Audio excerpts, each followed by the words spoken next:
early on, 24 people. We haven't even started our conversation. Thank you, I know that's good. everybody who's joining us. We've got I'm kind of trying to Cheers, relax everybody. because we've got a 3.5 hour session ahead of us. So Sean, I divided the first hour is all you while I listen. And how are things? You were on the road. Very good, mate. Actually, we haven't done one of these for a couple of weeks, but yeah, those that don't know, I went to did some talks in Canada. Went to see my family in Toronto. I haven't seen them for quite a while, and got invited to go to Toronto University to talk about Ukraine, which was really interesting. I didn't really know what to expect when I got there. Really, speaking to the Ukrainian Diaspora about what it's like to be Ukrainian living in such a large community. Canada's got one of the biggest in the world. It had some 100,000 in just Edmonton, So it was quite interesting. We had academics turn up, and we had second and third generation Ukrainians turn up. Generally, some people are on X and people on here that came to see me in Canada. Good. And it was quite an interesting talk. I learned a great deal.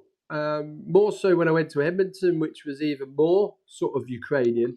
Even I would say more Ukrainian than in some parts of Ukraine, because it's not had that Soviet era shadow thrown over it and repression, and then the Russian shadow that's followed. So generally, a lot of places are actually, yellow and blue is prominent everywhere. I went to see the biggest Easter egg in the world, Ukrainian Easter egg in the world, which was quite interesting, because all around there is like full of Ukrainian nostalgia. The villages are still speaking the language. Shumka, the dancing, and it's quite a thing over there. I'm told it's very competitive. It's beautiful as well, and traditional Ukrainian folk dancing. So it's caught on over there. So I didn't really think that the country, the diaspora, had to really worry about keeping hold of the Ukrainian culture. They are it. I mean, it's an extension of Ukraine. It's very much they're alive and kicking, and they're supporting not just sitting there sympathetically supporting, they're actively supporting, which is why I was there to raise money for the armed forces of Ukraine to help their struggles here. So it's very active. Made lots of new friends, which is and Edmonton's a cracking place to go. My Edmonton's Oilers cap. I was an honorary supporter through the playoffs this week, so I've been watching that steadily to see if they get through. And then it took me about 3 days to get home. Sounds like it's not a quick one. 4 time zones, literally a 4-hour flight. Coming and going is the hardest part. Another 9 hours from Toronto to Warsaw, another 4-hour journey to the border, and another 17-hour journey across Ukraine back home. By the time I was like that, when I got in Wednesday, and I was thinking, I'm going to meet myself going out any minute. So it was pretty, I'm that guy now where it's like, Chris, you want to meet? Sure, of course. Where? Oh, like a right bank. Oh man, that's kind of a far distance, I think. Right bank's really far, I'll be over there in 2 days. You still gonna be there? No, it's not that bad anyway. But no, I really feel for my friends who do a lot of the traveling side. That and I've done it enough to know what it's like to have 18 hours of trying to prop your head up at all the wrong. Airports are not designed schedule-wise to even care about your neck. And that's not included the layovers. You get 3 or 4 Yeah, hours exactly. out there, an overnighter in Warsaw. I mean, it's like 3 days to get to Edmonton, which is probably the furthest I would like to go. Yeah, but I mean, well having worth someone the trip, really. romanticize the travel is no one I've ever known. No, I mean, I talked to the woman next to me, and they're really fascinated. It's like we were chatting all the way back. Oh, the destination events, yes, but the travel part, the in between at the No, the airports travel's and it's the Warsaw jet lag. Airport.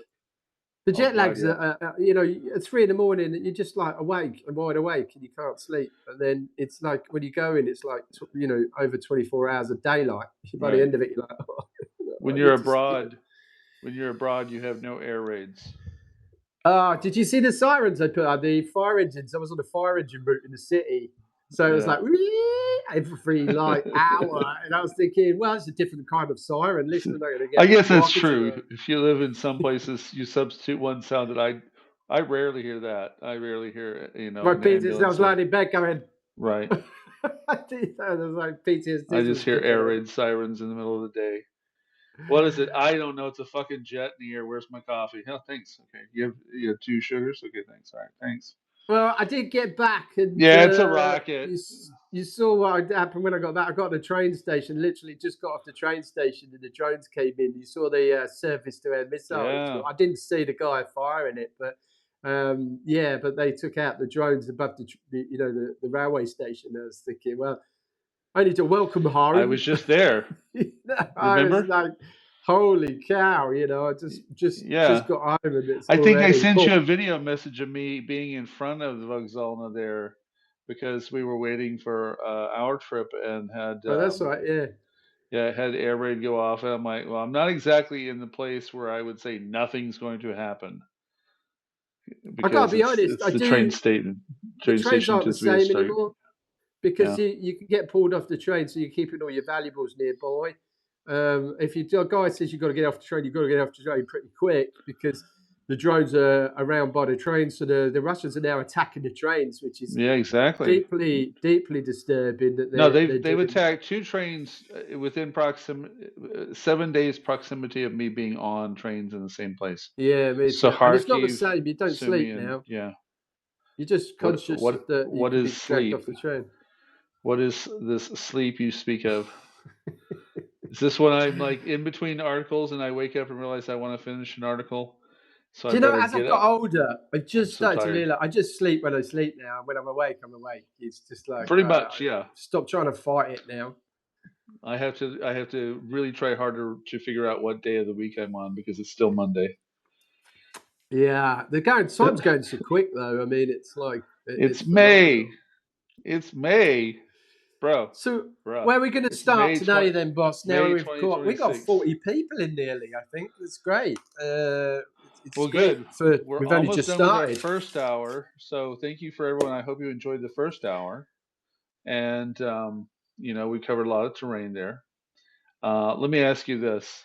We're looking at the calendar, and I remember of some of the fond events that I will have that are kind of odd for someone of my non-pedigree is sitting in front of David Petraeus at the Kiev Security Forum with Rob Bauer of NATO and others here a year ago on May 8th, and essentially Victory Day, here.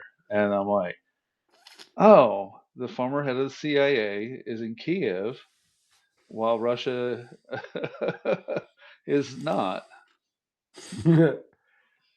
Victory, like little victories. So in a few days, I keep hearing that Putin wants to have a pause for Victory Day, and you know, I don't know what he's got left to roll down the street for one, so I'm not sure. Not very much by the sounds of What it. I mean, what do you think about that?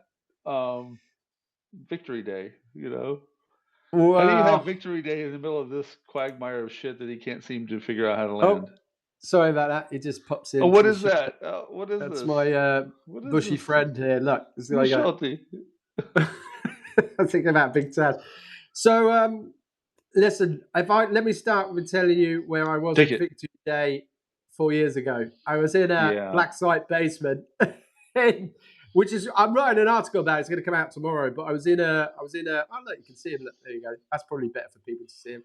So I was in a black site basement, somewhere in Donetsk, like in Fuck me, 2022. man. Not exactly the best place to celebrate a victory parade. Anyway, Hmm. Vlad pretty much tells me that sometimes historically, Ukraine and Russia used to swap people on victory days as like a peaceful gesture. And I used to say, I think it's a little bit too soon. I was only captured, halfway through April. But we've sort of got our hopes up that maybe Easter, maybe Victory Day parade, we might actually get exchanged. Yeah, And I remember that first year Victory Parade. I wasn't surprised we didn't, but my Victory Days now, I'm pretty sure that Vlad Putin has pretty much taken any meaning out of that day. It has gone. It's a theatre show that's now even that struggling. And what I say is that you've got a country committing the most heinous war crimes, running Nazi-style filtration camps in the east of Ukraine, right. committing, like I said, heinous war crimes, torture. I was electrocuted, beaten around the time of this Victory Day. I mean, it has significance for me, but it's nothing to do with the liberation and the successful defeat of the Nazis, because they've just now invaded Ukraine. So it's like, for me, it's like, this is pot calling the kettle black in a way. And it is, of course, but, those darker chapters of World War II and the Nazis, Russia's just adopted here. So it's very hard for a country, for someone to say, they hate Nazis and they're going to denazify Ukraine. What are you going to do? Denazify Ukraine with more of them? I mean, you've got Rusich Group, Wagner, you've got all these groups that are connected to hard right and far right and Nazi groups that don't even get mentioned in the press. Yet, I saw this week with a journalist in Canada write about the Nazis of Azov. And this is like 4.5 years later. So I called it out. I called it out literally for what it was. He had pictures from pre-2014. It was, I called it for the lazy journalism it was. It got picked up by local press in Canada. It got picked up by people here, and they swarmed him. He said he was being victimized then. And I was like, well, that is very Russian, isn't it? You make the statement, I was you do just the going to say the same stuff, thing. It's like suddenly I'm being picked on and I'm victimized. Yeah, it's like, you just called me a Nazi pal, and that's not true. So, Victory Day for me is very much what it must be felt like for the oppressed and the Jews during World War II. And this is a country that's, celebrating victory over Nazi Germany. I mean, it is that now, essentially, for us. It is that for essentially me. They're ethnically cleansing in East Ukraine, set up Nazi-style filtration camps. They've now got a terror campaign on Ukraine, where, because they're not having the battlefield successes, they're now escalating the terror campaign here by hitting, this week, I think it was yesterday, a bus in Dnipro that was parked up at a bus stop. This is the center of Dnipro, 2 hours from the front line. And a drone has come in and hit a bus in, like, what is a city the size of probably Birmingham, with people, 1 million people, quite a big city. That's come in essentially just to hit a bus. I mean, that is just terrorism in any other name. And then this week, I'm going to sort of summarize what we're talking about. But you had this week then, Trump's still pushing the Russian agenda, even more so, more overtly. Another phone call, exactly. So you're just sitting here. This is really bad. This is like, I wrote a piece this week about saying that, this is America who was on our side of World War II, and now, you're not sure of where that sits now, especially after this week and Vance's comments the week before, and Victory Day parade. And of course Trump wants Victory Day. Of course he believes Putin. It's a massive propaganda stunt. I mean, it is there to, as I said, Victory Day is about, if you're an 80s kid like me, Victory Day is about projection.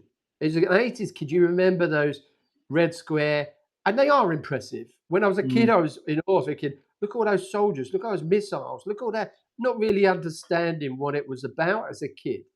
But he's not even going to have any there this year, which tells you that even the theatre of it's gone. I mean, this is how bad it's gone for Russia and Ukraine. That's a positive, Yeah, it's going to have a Victory Day, but there's going to be no equipment, because one is scared about and I it. didn't realize, as a young person, I was born in '69. I didn't recognize the facade of it until many, many years later when, on some level it would be pointed out and it would, digest that.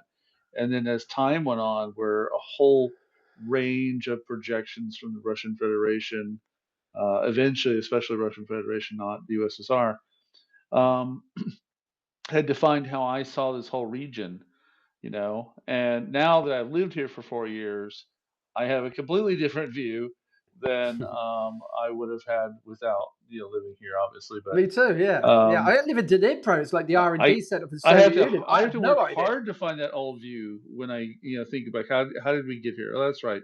We used to believe X Y Z about this region, and now we know better. But the mythology of World War II was where I was going to head with that.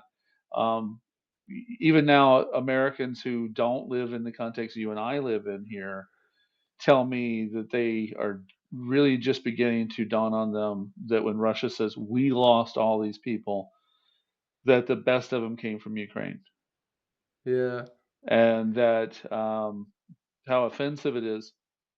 This was a Republican a couple days ago saying how offensive it is that we're not doing more. Americans are not doing more to help Ukraine, considering a range of ways in which Ukraine more identifies with the American dream than Russia could ever appeal yeah, to. absolutely. Yeah, it's Like a country Ukraine's that's doing what you guys believe in doing. it's a We country hate that's very you. conservative in its values. It's very It religious, and is, why yeah. America, why Trump's turned on it the way he has, I have don't know.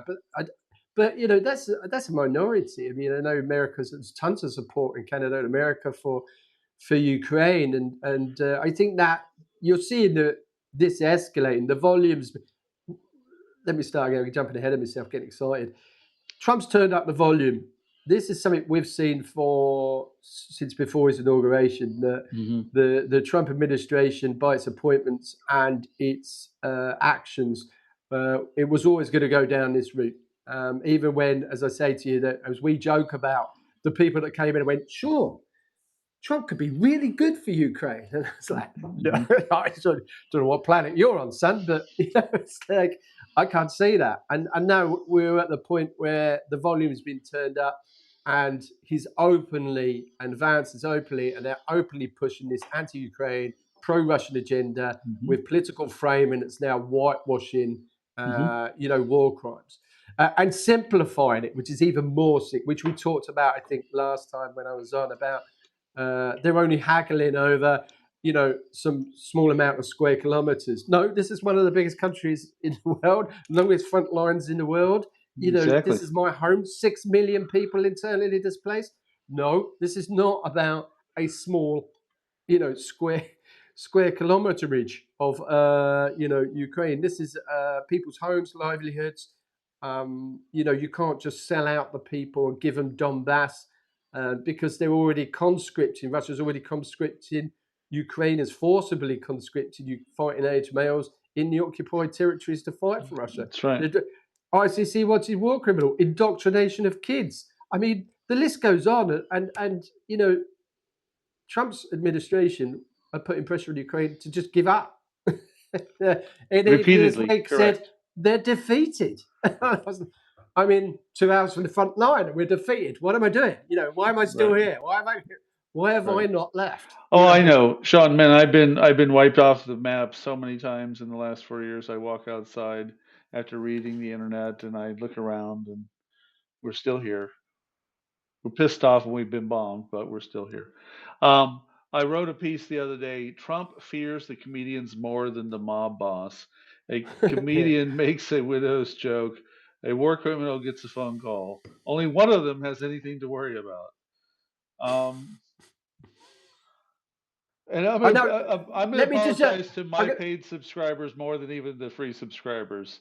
I'm gonna apologize to say I don't have to work hard at riffing what's wrong with Donald Trump when it's like this, because it was right after the Jimmy Kimmel is going to be investigated by FCC, and then there was the phone call announcement. Oh fuck! I got up and I went to get my coffee and I sat down and basically just went, Who the fuck do you keep obsessing with? You know, you obsess with comedians and late night hosts, but this guy who's mowed through an entire country, you want to see him at the G7, and you want to make sure that Vlad feels okay. And but yeah, oh, it's the we've given 350 billion to Ukraine, and if you don't believe me, Ukraine is defeated. If you don't believe me, it's all fake news. I'm like that. well, also they've already been defeated. I heard that happened in the last 48 hours. Um, Ukraine has already lost. It's like Vance was just asked this question pretty point blank. You know, you said that this was true 2 years ago. What do you say now? And he blew it off because he knew that he had acted against it. He literally sat on social media for an hour on X with the live spaces with Elon Musk and everyone, just focus on derailing aid for Ukraine. And I've always found it weird when someone has that pet project that's out of nowhere. Like, why that and why there? Of all the things you could be obsessed with, why that and why there? You Soundbite know, for state TV, exactly bang on. That's what it's exactly. doing. This is a Soundbite for state collaboration now. TV. Yeah, exactly. It's a collaboration now. That's the point we're trying to get through on the journalism, through Thank doing you the to our interviews. wonderful viewers and readers. Yeah. Absolutely, that is exactly what we're talking about. This is not. This is a collaboration now between the Trump administration and Russia. Uh, And this is the bit we've been trying to point out that people are starting to get an idea that it is now. For what I'm yeah. not care whether it's compromat. I don't care whether it's he's got affiliations and he just likes Putin. I don't care. We're in this position, and that's the situation. You know, if it's Epstein, I'll let the Americans take care of that. They'll hang Right. him and flip him, tear him Right. apart, and I'm quite happy about it. But we're here, and this is something we've been screaming about for how long? Chris, 2 years? We've been 10. saying the same thing. He It was feels running like for office in 2016. I'm like, oh no, no, no, that no, was no, only no, in no, no, no, Ukraine no. 8 years ago, so that can't be 10 years. Don't do that to me. But it Don't is vote for something him. we've been Anyway. going on about it for years and years. And No, fine. but I've been at the whole Russian hacker thing for a decade. This, like, right about now, a decade ago, was the first time I had to put my work down about ISIS tracking and suddenly pivot to. The funny part, since we have viewers here to share this with, is I actually went like my old job. Yeah, why would I want to look at server hacking reports? Like I'm learning Arabic and cool shit. You know, like you know, it was such a weird mind that I had at that moment of what I was doing versus what I really needed to do on the other side. I went to Mm. something I already knew how to do, which is server security, white sheet reading, if you will. And it was important. You know, the Russians had hacked the Democratic Party, and they had hacked the Democratic Party to steal materials to get the other guy elected, and that fucking matters. And that was a decade ago. It does matter. It really does So matter because and I don't believe it's all Trump. There's with Vance and the team, we've always said that he's just you know, they're using him as a conduit, a puppet for the presidency. He's going to be the fall guy at eh, the end of it. But even a lot of his um, you supporters know, have. His supporters over the years, when they come into spaces, we would say, "So what? Why did you, why did you support him, or do you support him?" Oh well, and they kind of dance around, no real answer. But then I'd say, "So is he? He's like a human Molotov cocktail on the system." Yeah, like that was the only place I could get agreement when they were abstract about everything else. He basically is a big fuck you to the system for people who don't know how the system works. They don't think it works yeah. for them. So just His it's team haven't even funny. been in. His peace team had not even been to Kiev. I mean, it's just ludicrous today when they said, "Well, we're not coming to Kiev. We're going Eight to solve it. times they've been to Moscow and not Gonna, once to I can Kiev. solve it in 24 hours, but my peace team's never going to come to Oh my Kiev." god. Oh my God, seriously, how's that going to be solved in 24 hours if you're never going to send your I peace have a team to whole Kiev? range of punchlines that just kicked in there of other people who've been here It before just these doesn't guys. stop. It takes the oxygen out of them. This is a thing I keep telling people. When I did my talk, I was just saying, you've got the biggest Yeah. land war in Europe since World War II. You've got Putin that's done it with the most outrageous war crimes, still committing terrorism in Ukraine. Yet Trump takes the oxygen out of him. He's monopolising the papers, the news. I mean, Well, it's ideal for Putin. of the two monkeys on camera, you're the only one who was allowed out of the cage. What do they ask of us abroad? Well, to be honest, I always tell people there's a at the border of Ukraine and Europe. There's a media wall, and same coming in, same going out. You've got essentially the people in Ukraine don't Hmm. really understand. They see the bad side of it, so they see the Trumps through social media. We you know because we're not blocked. We don't have to use a VPN to check True. X or Western social media. We're Absolutely. I not can get blocked all of from it the full blown media. effect just for So free. so they get to see all the shit stuff. So when I go out, generally people want to know what's going on in here because they don't get to read the Ukrainian or understand it what it's like on the Yeah. ground. So I don't know whether you've seen that film Tom Hanks called The Newsreader or the Newsman No, or no, something I like that. haven't. It's like an old Western film where he just goes and reads the papers from what's going on around the world to the locals in America. You sort of end up doing that here to the speaking groups in Ukraine, we're teaching them English, but they want to know what's going on in Canada and America. Sure, So you end sure. up doing your class talking about geopolitics, which is kind of interesting because they're asking you questions in English and we're teaching them English and they want to know, so how Right. is it? Why does Trump hate us? Why do Americans hate us? Because your average Ukrainian doesn't know that it's only 20%. There's actually quite a lot of support for Ukraine. And one of the reasons I was going to go to America beforehand was to do the America Canada trip, to come back here and then do some journalism about that trip and Hmm. about the support for Ukraine. But I had to bin off and cancel my America trip because at that time when I was arranging it, Trump was going at war with Greenland and Canada. So, and then we had the reports that the Russians were abusing Interpol, which meant that Right. I didn't want to get a red notice or anything if I went to America. Not that I did before the Americans listening, sort of. You know this, but before the other Americans listening, thinking that America's going to extradite me to Russia to fulfill my prison sentence. I don't think that's going to be the You never case, know with that with this latest but administration. it could make my life shitty. And getting back into Ukraine if I do have a red notice and America decide that they want to, you know, act on that. So it is a bit difficult one. So I thought better to err side of caution and cancel the America trip rather than get caught in an invasion between America and Canada and America and Greenland at the time. And besides, I promised now that I would never go to America while Trump's in charge because he's just I promised I wouldn't swear this time because Pretty last time much. I was there, but he's a wanker, an absolute wanker. Um, He's a pure so bellend, bro. He's a pure it bellend. is, yeah, absolutely. That's considering that we've got a madman in Russia who's decided he wants to invade West and commit, ethnic cleansing and genocide.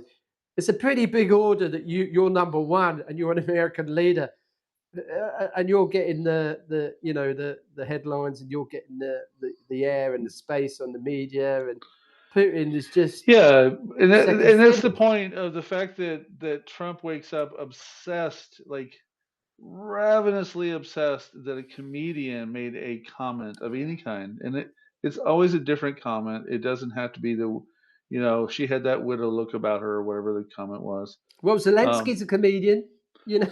well, actually, But and that Jimmy was the Kimmel, point. That's actually, I it's like to try everything. to explain to our viewers what inspires an actual article versus an impulse to just, have something to say about it, but like, at the article. And it's because Unfortunately, you do, Thomas. You have an American leader, unfortunately. Not very yes, popular. is the fact that Zelensky is a comedian was actually also the thrust of the article. Trump fears comedians more than the mob boss, Yeah, that's a and good article. it's because, I mean, like, consistently, there's something about comedians and the ability to deal with someone like Trump, and yet he has no problem telling you how much he loves his good friend Kim Jong Un, and he has no problem getting along with the Taliban. He has no problem getting on with his great friend Putin and Xi. We're so good with Xi, but a comedian on late night television makes one comment and he cannot sleep. Now, I have some OCD nights. I have nights where I couldn't get the transcript to finish. I've been uploading the video to get it done, and it wasn't working. And I didn't sleep throughout the night because it's not a complete task. So I totally understand being like obsessed with work, but it's not Jimmy Kimmel and Vladimir Putin on my table. Well, it is with He's Vladimir calling Putin. for him to get. Am I right? He's calling for him to get the sack now on a joke before the attempted assassination of him or second one. Yeah. I mean, that's just. But and the joke is about the age difference between him and Trump. Yeah, she's my between age. his wife and That robot lady and I are the same age. Her make the and one who model likes was she's sucking a lemon. yeah, that make and model was produced on the assembly line in the same year I was. We'll probably get called to get the sack now after I just cracked a joke there. Actually, I get my visa revoked. That's what I'm sort of waking up in the morning thinking I I'm got a trying 10-year to. visa for America. You're a citizen. What do you mean? Trying to get my citizenship revoked. I'm not sure you're expected to do that. But I got a visa and I can't half expecting it. And when I read on the news, it says, it says things like, if you badmouth the government and you don't believe what we're doing, believe in what Trump's doing, we're going to revoke your visa. And I'm like, maybe Well, I it should does delete affect you those guys JD differently. Vance memes. I did think about that we have different realities, and not just us. In some seriousness, we have friends that come and go who have really had to change how they operate when it comes to not only the United States but other countries. And it's like you mentioned the weaponization of Interpol. That's just one of them. You know, we have Donald Trump playing the same game. It was a time when we had only a handful of dictatorships that you would have to avoid, and now we have the one that was supposed to be the counter dictatorship, the United States. You Yeah, know, it's sad. It's not longer a free world, that's for sure. I mean, I'm seeing the hey, rhetoric Norwood come love up. this That's right good. now. The king took the piss. Hey, see, you're British.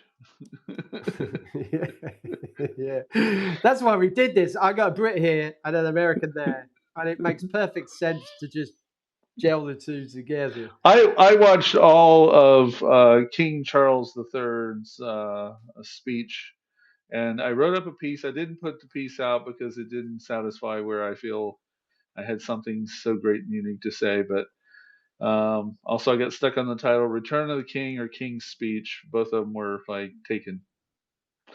I'm not being Um, funny, but our royalty hasn't got the best record at the moment, but it's still way above. We're still way above Trump. We've got Andrews but he connected said, to the "Oh Epstein yeah, files. We've exactly." got flipping Diana was But killed they in a took road action tunnel. with him. They took action with him. Yeah, they But did. Yeah, but I yeah, they read through did. his commentary, and he literally went through areas that are at the meta level. They address MAGAism with this almost genteel, "Oh, you little people," and how I was you against strayed the so state far. visit, as you know. I was dead Yeah, against it. I wrote a piece about it saying I did against it only for the reason because we're ignoring the values. I mean, he's already insulted our veterans, insulted our troops in sure. Afghan, our commitments there. He's got involved in our politics, which he shouldn't do. He's, Yeah, him and Vance are getting involved with the far right in the UK. I mean, it's disgusting what they've done to Hungary. They're trying to do to the UK. right, So right.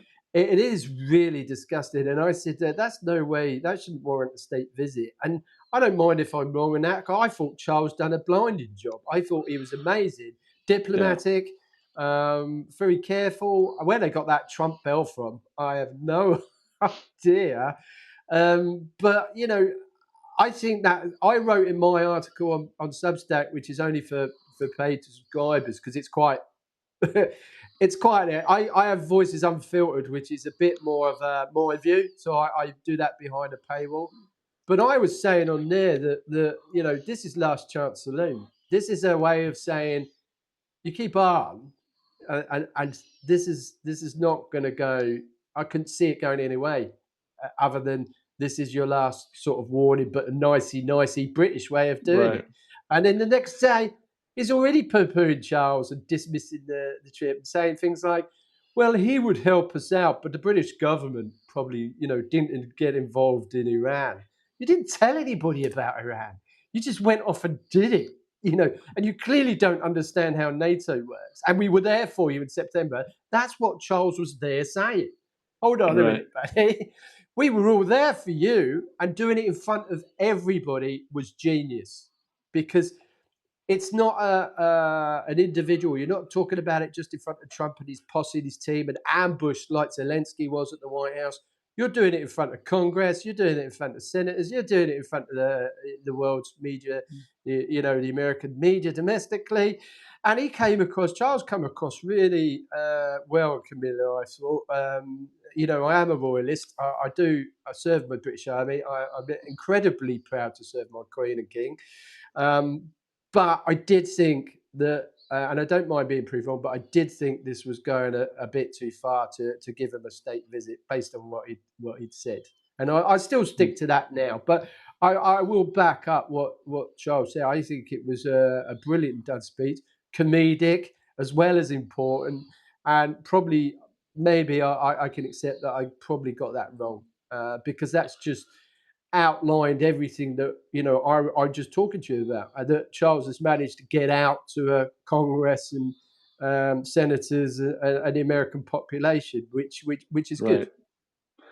Well, the piece I did not put out was the King's speech, was how Charles III used the 250 years of history to dismantle every argument MAGA has ever made to their faces, in their house, Yeah. and on their birthday.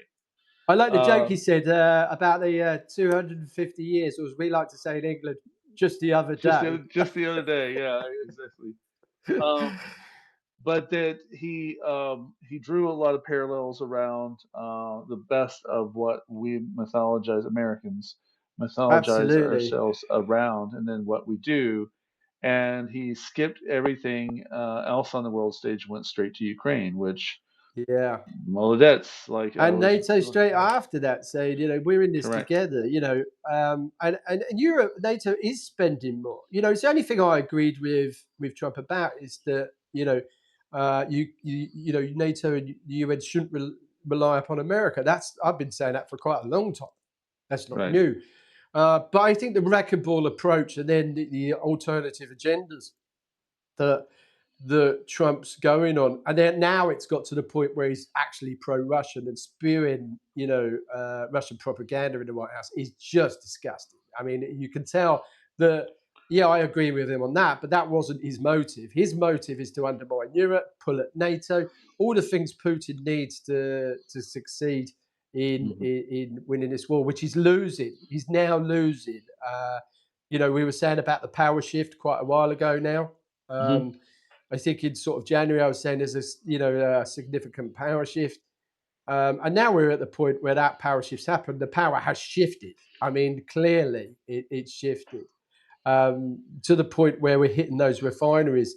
Perms looking, I put a picture up today of Perms saying, the colours, the Russian landscape colours looking amazing today. Look at that. It's like all these oranges and reds and Perms up in flames, and the other one's got hit a fourth time. And and they're really struggling internally. And all Trump's doing is shielding that. And we're talking about Trump again, but he's shielded and deflected the problems of, that hour talk is Putin using every card he's learned in the KGB to try and deflect what's going on at home and give him a point scoring win with his domestic audience, even down to the Victory Day parade. It's all linked. I'm going to have a word with Trump, and he's going to tell me, yeah, I should think you should have a ceasefire. Trump's brain is mashed potato. He doesn't understand that, this is all linked to propaganda in, Which I think is his in son's Russia. call sign name. It should be brains mashed potato. It should be his call sign, Trump's call sign. I mean, his brain's fried. I mean, this is the thing that hit me. So on that chat the other day, he said he had a line. So he was going the pro-Kremlin route. It was definitely regurgitating what Putin said to him on the phone. Definitely regurgitating. But somehow he got it confused with Iran. Right. And then suddenly it just went to a bag of dicks. I mean, it was just an absolute debacle. And I just sat there. Wait, when Frontline and Times Radio talked to me yesterday in an interview, the first thing I said was like that. And they were going, "You all right?" I said, "Yeah, I just watched Trump last night. I'm infuriated, to be fair." And she went, "Good, talk about it." And I did. I was like on Times Radio talking about, trying to keep my P's and Q's together and keep my British etiquette Mhm. and everything intact, because it's the Times Radio, which is extremely hard sometimes. But I did manage to get across a good interview to sort of say, yeah, I mean, that's just what we were. All I was waiting for him to say was, yeah, Kupiansk has just been liberated. Like Right. Gerasimov does to fucking Putin every two weeks. So, it was that sort of out of the Kremlin textbook and out of the Kremlin propaganda that it just seemed all Russian. And I couldn't believe how it wasn't picked up so much by, domestic American press, but certainly on social media and Because they're everyone else no going, longer hold on a minute, what? journalists. Because they are no longer journalists, they are stenographers now. And Yeah, while you were yeah, gone, yeah, yeah. dear brother, doing your hard work abroad as a missionary of truth, Oh, no, I'm going to I've steal that. been, yeah, it's yours. No, I pointed out after the shooting and the subsequent press conference in 60 Minutes that they don't ask good questions that, if you had that access, you should be asking. Because he Um, just gets rid of you out of the White House if you do. I mean, if you're a there's woman, that. There's that. if you're a woman, I mean, Yeah. you're really struggling anyway, because Yeah. he will pick on you because you're a woman. Yeah. The There's all these misogynistic considerations, but dipshit in him. they also know. Is an interesting thing about extremists that I think also holds true of this administration. If you only have the illegitimate press, the influencers, whatever you want to call it, ecosphere up there, you don't reach the ecosphere you need. So you need to give some room at the table for a CNN, an AP, someone who can basically take that message and put it into the mainstream. Mm. And then yeah, you can load it like 90% even if necessary with the rest of the shitbags they currently have. Now, that being considered, um, we can tell that even then, and I had this problem here with CNN, in fact, here in Kiev, and I think you would appreciate this because I've talked to you about this. Um, and to our viewers, I'll tell you a journalistic lesson I learned the hard way too. Sitting in front of this guy Volodymyr Zelensky, and I don't have my name thing here, but I don't raise my NetSec Media name placard in front of everyone else and ask the question. And the time goes by, and I don't get a question. And then I get a question from a POW mom here who says, "You were in front of my president, and you didn't ask about my son." Mm. I've had something Now, similar. I why was that with hurt Lubinets and got the was same. you were with who? Lubinets, and I Oh was yeah, with yeah, him, Luminous, and yeah, yeah, Dmitry Luminous, right? some couple of mums text me and said, "Did you talk about my son?" I was like, "No, it's not. You don't. I'm talking about everybody, not specifically one person. Right, He right. doesn't know that. It's very difficult." So I know where you're coming from with that. So what? So here's what happened though, is because we're talking about CNN as an example. Is that I could not help but flash back to what was the question CNN actually got on the table. Now I deferred, right? I'm like, there's CNN, they reach billions. Who am I? I don't reach billions. Okay, it makes sense. And what does CNN ask? Oh, under what conditions would you consider transfer of territory or something to that effect? Like they always ask. And Zelensky gave the look, like really? Okay, and answered they kind of non-answer, which means think about what I did not get to have happen there because I deferred to the grand, big, super megaphone that asked a dumb ass question. And Yeah. BBC's done the same thing. And so the thing is about like independent journalism. This is a bringing it back home to my friend Sean. Make sure you subscribe to Sean's account. We're not going anywhere. We're only in the No. I think first 45 minutes of our 4-hour marathon, so we're good. Um, but make sure you're subscribed and make sure you're paying attention to what he's writing because um, we're not stenographers. That's No, just what we're not. no. We may be a lot of other things, but we are not It's growing stenographers. too. I mean, it's like the interview I did yesterday. They asked me, how did you get into journalism? I said, I'm not sure I could have done anything else. To be honest, I want to work in Ukraine, and to be honest, what can you do as a former POW and an ex-sniper? What can I do? It's like what else am I going to do? What can I offer a company? Probably Yeah. not. I can shoot Nat's ass at 300 meters. It's like, and I'm a former POW. Do you want resistance training?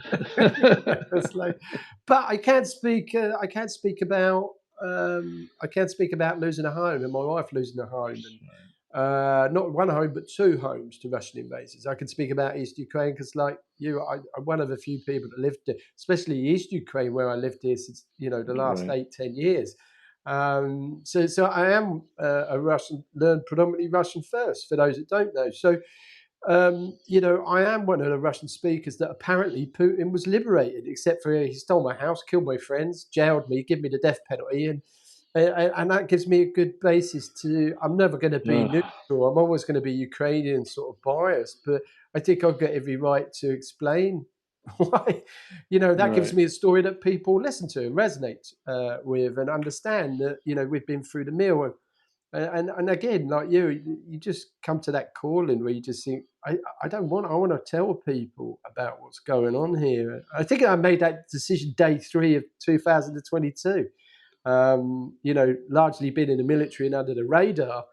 Yeah. I literally had to make that decision of whether I was going to start telling people what was going on because I didn't think I'd make it through the day because it was that intense. And I think that's Right. just carried on from that point. I'm never one to just, sit there and just take the shit that's being dished out, especially by, Putin and reinforced by Trump's administration. So, I don't care if it makes me unpopular. I mean, we're going through that with a lot of diehard supporters, but I'm seeing them weighing off, which is something I don't really talk about much. I used to get, a couple of years ago, I used to get tons of hate mail and stuff. Now I don't get much at all. What we're saying is actually resonating. The prime one being when I was saying 12 months ago, 12, 15 months ago, when I was going, look, if Russia economically collapses, we could march into the occupied territories without a shot being fired. And you fast forward 15 months, when I was getting laughed at then, people are calling me in for interviews now going, well, we're actually talking about that now. It's like there's a big budget deficit and, Yeah, the cut the through social Zaporizhia media in comment Russia's that I turning on made. them. Yeah, the cut through Zaporizhia comment I made started feeling a little different about 2 weeks ago when I was watching a Ukrainian commander explain where some things were. And he goes, "Well, if you look right through here," and I'm like, "Right through where, my friend? Where?" Because we had maps during the liberation of Kherson that I was putting all the, and I hate the word liberation, it's thrown around easily because if you've never been to places that were liberated, there's nothing left of these places. So, but a lot of these places that were liberated throughout Kherson, they went into pure information blackout mode in October 2022, like Mm. full stop, and on my end, a data collector who's trying to make sense of things, I was okay with that. I went, okay. And I went on to other research and then went back to my notes, saw, how close we were, continued tracking, and still do this now, to kind of keep track of what they say about these regions and what happens. And largely, I'm going to use what you just said about personal investment or personal tie. And I'm trying to think of like per sec for other people. But I have a lot of occupied family to consider. And so I don't see what happens on the map as just something over there in some place that's unfortunate. It's somewhere. It's a place where someone I know is in harm's way. Was immediately affected by. or there's a flip side to a coin we may think is good on our end because it affects forces, but it also affects civilians in Mm. the same areas, blackouts and stuff. Well, on that Yeah, subject, well, yeah, that go for trip it. to Canada was exceptionally emotional because the deaths in, you think it's another continent, a million miles away, but it's got so many connections to uh, Bakhmut and Yeah, Irpin and the front lines across because they're losing people, family members, and no much so than the Canadian Nathan, who Nolan, sorry, who was, came over to volunteer, who was killed in Ukraine. So an actual Canadian volunteer who lived in Edmonton, whose hmm mum came to really talk about a son and a brother, brought a family, hmm and that's the connection this war has to people on the other side of the world now, the continent. right, Anybody who's connected to Ukraine, or Brits or Canadians that have volunteered to come here, they're now sharing the ultimate sacrifice with the country, and even though they're Canadians, Brits, Swedes, Danish guys, Norwegians, Americans that have come here to right, volunteer and ultimately died. So Pokrovsk and Kiev and all these obscure places you hear on the front lines now are resonating with people in the continent, which again is now having an impact, which I didn't really living here all the time, being a Brit. You think you'd know that, but you don't until you go back home to the UK and said, "Do you know so and so? Yeah, he died out in Ukraine." Or, "Do you know this? He died out in Ukraine." I said, "Where did he die?" And they know this random town outside Kopiansk, or somewhere in near Kharkiv, or Kramatorsk.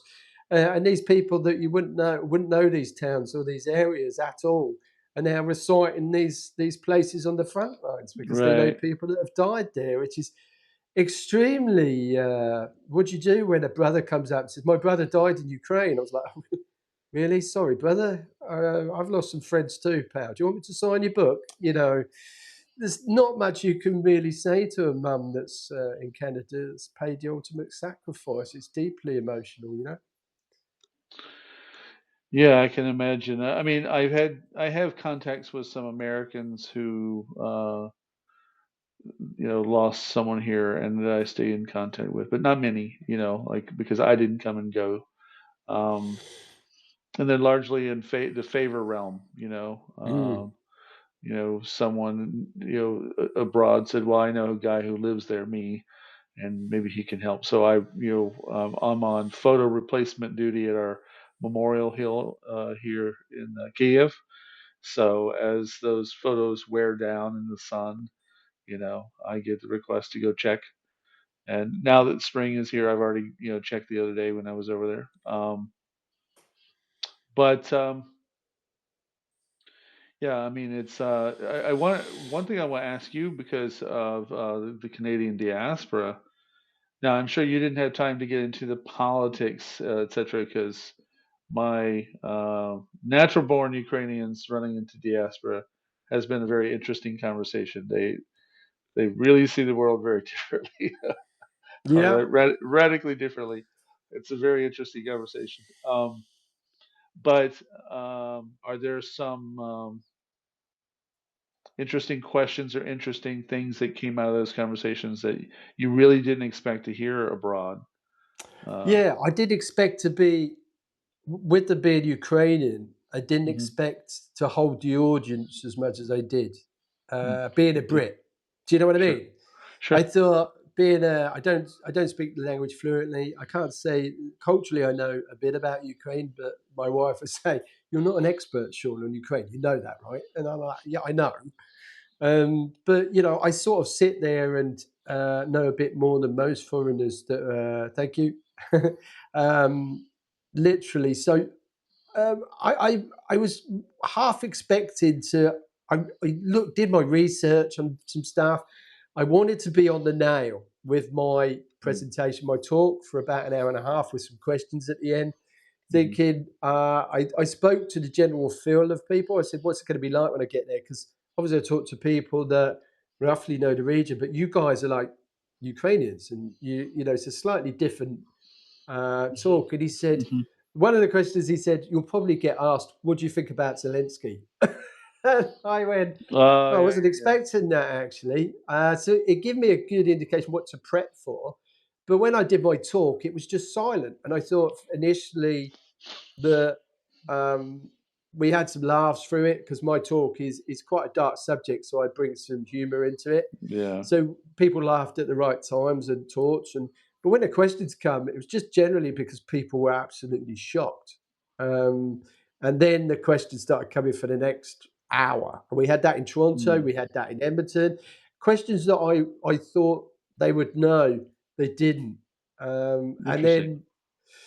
then generally they were saying you just brought the war here because we have speakers, but they're not gone through what you've gone through, lived where you'd lived, and you speak English as well, which makes life you're able to uh, vocalize better or emotionally some of the things you went through than maybe say a Ukrainian would go, Mm. and not give it that same sort of feel because Right, of it's a second or third language, and that I realized then why they're not getting on the news, the press, which made me even more sort of push me even more to think about going to America when the time's right and doing this again, uh, because of what happened in Canada and actually resonating with people out there and understanding what's going on and what's the worst things that can happen, and also telling them that it's not as bad as you think actually, and why. You just see the right, news. right. You see bombs coming in. You don't realise that Dnipro's the size of Birmingham and 1 million people. Yeah, and But this when point these was made missiles about come in, it's just a small area that gets hit. yeah, and this point was made about Rubio making a comment about how everything was so destroyed that his comment it was a year ago, if you remember roughly, and that his comment was so like it's all over type of tone that made like that, who would suddenly think it's good to send more resources? So when Political you framing. That's yeah, all it is when now, and we're you starting to make that see that. framing like that, it winds up staying that way when that's not the accurate picture. Yeah. This is why I use the metaphor of a burning house to show that X like okay, so the garage is on fire. Okay, well we can rebuild the garage. Okay, but if we let the whole thing burn, okay, are we going to just let the whole thing burn down? If we are, just say so, so we can evacuate. Um, but when we don't treat it like that, That's a we great sort of analogy, actually. I'm yeah going to steal that. It's a take chip it. pan fire, but we put it Yeah, out. But the house is on fire. No, it yeah, was a chip pan fire, and we put it out. yeah, The rest of the rooms were all right. It's just around the yeah, cooker's a bit singed, and you yes, sort of got that with. I wouldn't say that with cities like Mariupol that were just obliterated, but certainly yeah, since exactly. the lines have stalled and they can't advance. Certainly now, I would say when the attacks come in, is something like Dnipro is quite a good analogy to use. Is that Yeah, it's there's a lot of Dnipro that's still fired and not being hit. Dnipropetrovsk, there's a lot of Dnipropetrovsk, which is 2 hours on the front line, that's not getting any shells, any right, sort of stuff. So it tells you that Russia doesn't have the facility to be able to hit everywhere all of the time. Because right. just before this last 2 weeks of shells and ballistics coming in, and ballistics and drones coming into Dnipro, we had like 2 or 3 weeks of not one single drone or ballistic coming in. Yeah, Everywhere else was Kiev, Lviv. It tells you that it's hand to mouth. They haven't got enough going on, rounds coming in. They haven't got enough equipment to hit everywhere all the time, so they have to shift it round a bit. Um, you know, and if there's one thing I've learned doing certain research work around smart peoples, um, the most important part for people to understand about certain types of sanctions is that if it takes keeping a bomber out of the air because of one fucking bolt, then keep one bomber out of the air because of one fucking bolt. well, did you see the news tonight? And that actually is something that occurs They just in hit yeah, some Gen 5 fighters in the airfields that just been exactly. released today, which is a big hit. Four of them. Exactly. Uh, so that's a massive hit. And they're saying they're taking out those because that's saving lives. And that's what Exactly. Ukraine's doing daily. They've just spent the last several months taking out all the air defense. around Crimea and all around the area, as we call it, and that's now taking having out dividends. expensive big systems with very inexpensive, munitions. And that's what's leading the pressure on to Putin now, because he can't protect any of his businesses now, which is, oligarchs want their money and their holiday homes in Paris. And that's essentially where we sit now is Ukraine are now hitting all these airfields and all these refineries and all these That's right. command nodes, and Russia can't advance. And as I keep saying to people, most Russian soldiers that are going to get conscripts will never see a Ukrainian trench. They will die in the form-up points, the routes in, the command centers, the start lines, the harbor areas. They would die in all those places in the thousands before maybe a few might sprinkle into the front lines, because those front lines are 100 kilometers wide now. So you're just not Exactly. gonna, it's not, Russia's still doing full frontal assaults and driving down in straight lines with armored vehicles and combined arms, and not really changing in some areas. They're still doing what they were doing in 2022, which is why you're seeing military bloggers in Russia now turn on Putin, and why they're now, Right. even with all the Yeah, stringent laws. I was explaining Russian milsec yesterday on a podcast to someone who doesn't really cover this topic directly. How by watching Russian milsec you can kind of tell what's going on Yeah, it's a good good in the guide Kremlin. barometer. Yeah. And you don't need to speak Russian. You can just follow them through translations and social media, and you could get an idea that they're not happy. Yeah. And when Starlink was really turned off for them here, that's when it really hit high. And Putin did that with a knee-jerk reaction of banning Telegram next, which must have killed so many Russians who used that, because Starlink was turned off. They use Telegram. It's become a battlefield platform.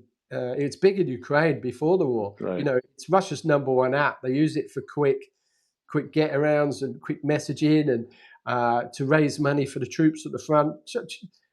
Putin just turned it off. You can imagine that upsetting quite a few people with guns. It's like, Exactly. Hey, what do you yeah, think and about you heard Sersky has announced that shorter rotations at the front and yeah, some changes in long order to, overdue. yeah, Long overdue. I'm a big critic of mobilisation, and I don't get yeah, arrested for it. I'm a big critic about rotations and time on the front. There's nothing you can do if you're encircled like me and you're spending 7 weeks fighting. There's not much you can really do. But if the lanes the lines have stabilised, there's no reason why if it's safe, you shouldn't be looking at quick rotations. And that should be that's long overdue. And I think they're changing it at the start of June. I think they're bringing in these new parameters, right? Where they've got a new right, battlefield conditions and stuff. That's progress. That's because we're not reactive. That's because we're now commanding the battlefield. If you know anything about the military, regaining initiative after you've lost it is one of the hardest things you can do on the battlefield. right. Ukraine have not only done this once, they've done this 2 or 3 times. Remember Hmm. when we had the artillery shortages, when we Yeah, had no shells coming in, because Trump, before his inauguration, was stopping the shells and the military aid coming in? We is lost the intergym battlefield period then. exactly. We've now got that back then.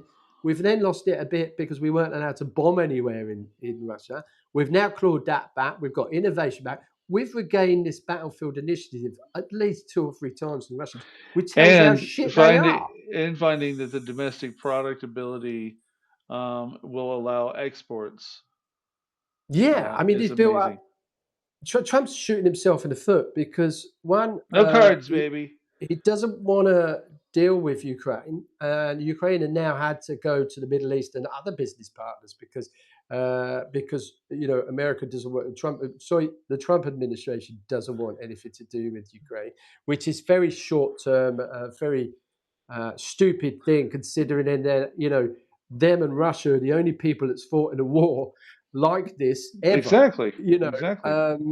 and data's the one that's winning the war, is now winning the war for Ukraine. Innovation, data, and mass produced on the cheap, and that's now winning the war. Precision is beating mass, when it comes to And Russia. trying to Russia's stuck in a offload the Soviet doctrine.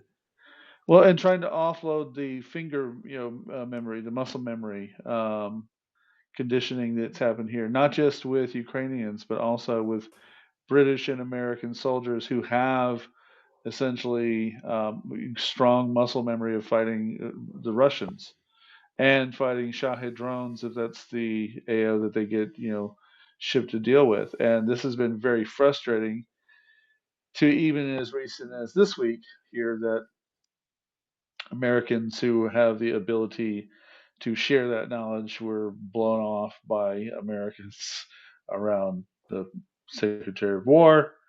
Uh, It's a real paradox there somewhere. I mean, Trump literally this week spouting Russian propaganda, who's lifted, waived sanctions on Russian oil at sea exactly. for a Russian army that's supplying Iran with intelligence and modified drones just killing American personnel.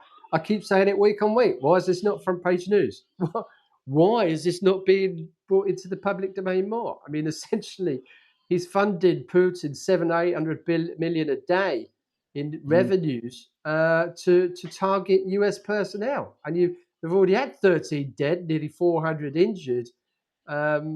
Since starting Iran, it's going to take one battlefield incident where lots of Americans lose their lives before this ever gets brought up.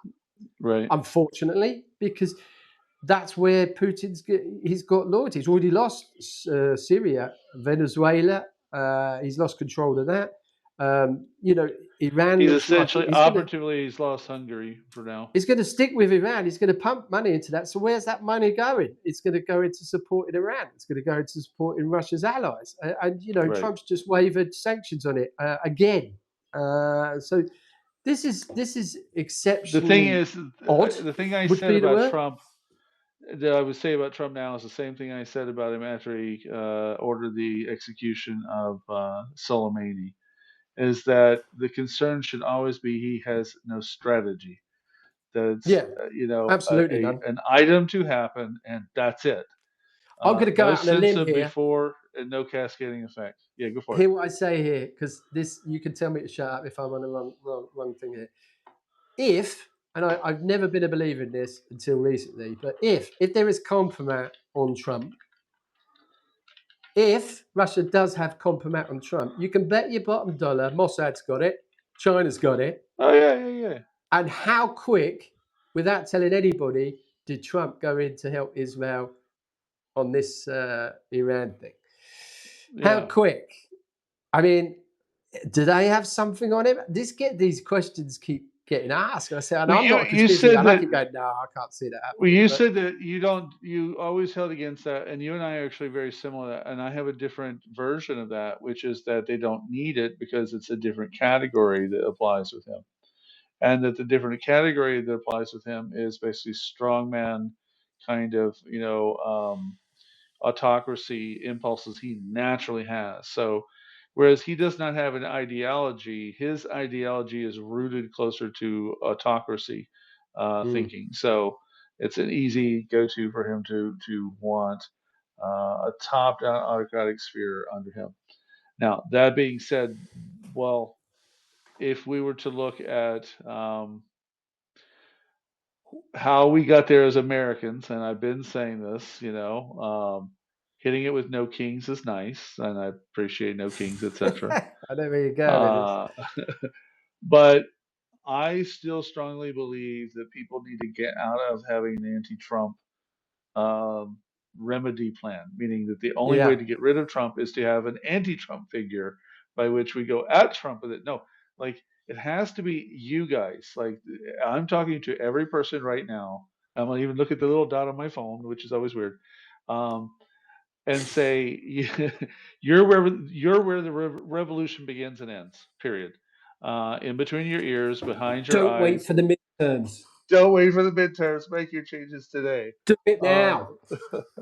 so when we keep deferring to someone else to be that role model, and I totally understand the impulse, um, it sort of hopes that someone else will come up with a magic remedy, and that ain't gonna get us anywhere. They ain't going to get anywhere. That's how you ended up in this shit. Yeah. You're going to end up like Russia if you don't do something where you're just submissive and not do anything and just blame everybody else because you're getting bombed and your refinery's blowing up and oil rain is pouring on you, and it's that's where you're going to end up if you don't stop someone like Trump Well, like doing what here, he's who doing. was the anti-Yanukovych? There was not an anti-Yanukovych. There might have been someone like Klitschko that you saw in the crowd, but he was not the anti-Yanukovych figure. There was not a specific figure who was the anti-Yanukovych. No. It was the people were sick of it, and then they figured out someone who could do the job. And then Things you don't now, hear in Ukraine. That Yanukovych is a good guy. He should come back. right? Yeah. For all these people, it was a coup. Really? Yeah, Yeah. it's a coup. Really? Why does So nobody want him back then? where's his supporters? They're like, we want him back. Where's his supporters? It's like nobody wants him back. Not even the Russian guys want him back. I'm about to lose my Iranian constituents tonight. It's like I don't have to reach far to find a Pahlavi supporter in my life or something like that. That's the point you're making as well. I can't find. I don't know anyone who's a regime supporter, but I don't have to work hard to find a Pahlavi supporter in the Iranian community. Yeah. But find me a Yanukovych supporter in the Yeah, it's Ukrainian just not here. diaspora. It's They're all just in Moscow, that's why. yeah, right. Or they're in Belgium typing and texting on behalf of Moscow. But it's not a thing. And back to the point of not having an anti figure. It's also so that people are not just waiting until November and hoping that because that's too late. You have to take It's too late. action as often as possible and whatever means are available to you reasonably. Don't be that guy running down the hallway really fast like a blur with your gun. That was dumb. Whatever happened, I don't know. I don't know. Whatever that was I don't just know what happened at the White House Correspondents' Dinner. I see a video. But that type of stuff is also what I don't mean, just in case it needs to be said. That's dumb. I don't believe in whacking presidents, even if they are dicks. No, I believe in Yeah. actually. I'll go even further because I said this about Dick Cheney, and I hold this as a principle. If I was ever to say that he deserved the ultimate penalty, it would never be without the ultimate jury, because it's the jury of Americans that counts. Yeah, it It's is. that's really the only thing. See, like if someone says, "Yeah, but the ends were the same." No, the ends would not be the same if the people had not changed how he got there. Which is actually why I wanted to take this route for a minute, is to say that the people who say some of these things about Ukrainians in America or wherever they're at, it's because back home there are people saying that about people in Ukraine or abroad, because in Exactly. some Yeah. place in Texas, some place in Arkansas or Mississippi, wherever it's at, there are people who are saying these ignorant and disinformed things on their local radio. Even I've read local newspapers in small town America that no one should even have the time to be Yeah, writing that's weird my shit, biggest and thing there's I'm people talking who about at the write. moment. Yeah, Absolutely. Sorry, I just literally I yeah, go for jump it. on that because Take yeah, too it, take many it. people commentating on this war that are nowhere near the country, nowhere near the region, not even in Yeah, Europe. America, unfortunately, is probably the worst one for it. yeah, Because of the high profile social media guys that have actually never stepped foot in Ukraine, don't understand what's going on here, who yeah, have a exactly. view and they don't really understand, or they're just parroting someone. One of the things I get is, you just don't like Trump. I say, look, as a Brit guy, I couldn't care whether it's not my place to sit there, whether you've got a Democrat or a Republican in there. My friends are all mostly Republican, yet they support Ukraine. I said, but my as a Brit, I don't care if you've got Biden in. I wasn't that great on Biden. I'll give him that. Mhm. What for? I called my cat Biden because he was just pissing and shitting. He's 20 years old and lost his memory. That's how much I thought of Biden. So it's like I don't care. But when he's having an impact on where I live, my country. He's lying Mhm. and saying he spent 350 billion. He's pretty much calling us Nazis. Vance is saying it's the best thing he's ever done in helping the Russians and stopping aid coming to Ukraine. Right, That right. means he's helping the Russians. Hold on, I'm responding to what you're doing to my country, your opinions about my country. Yeah, they're the victim. They're the ones. It's exactly what Russia does. I got an opinion. You don't like it. Oh my God, I'm the victim because you don't like my opinion. Then, and I said I didn't like your opinion. I just said it's wrong. You're not even here. You're not even in the country. And anybody that doesn't put their real name on a handle anyway doesn't really have an opinion, in my view. Yeah. Because you're a chicken shit motherfucker, to be fair. And if you're going to call me a Nazi and you're called, Burger Biter 101 from, and just sit there and go, really? I I'm not remember that interested. account. It's just it's all I can think of the top of my head. But when you get someone like that, and it's ended in 645192, and you just go, clearly you're a bot. Clearly you're like, if you're not a bot, you've got a handle like a bot. You don't have a name there. You and your 163 followers are upsetting me today. Yeah. Here, Sean, here's one for both of us to laugh at. Ready? You've been through some things, from what I understand. Maybe. Baby. Similarly, I've been through some things here. And I get to read on the internet, I'm afraid of, or I like this, I'm triggered by an account that's got like 120 followers who said something negative about Ukraine. It wasn't the drones that upset me all morning. It wasn't the smell of burning building and all that mixed with Trump phone call. It wasn't that. It was the approximately 135 words on a tweet that just utterly shattered me. Is that sarcasm? Kept me from moving.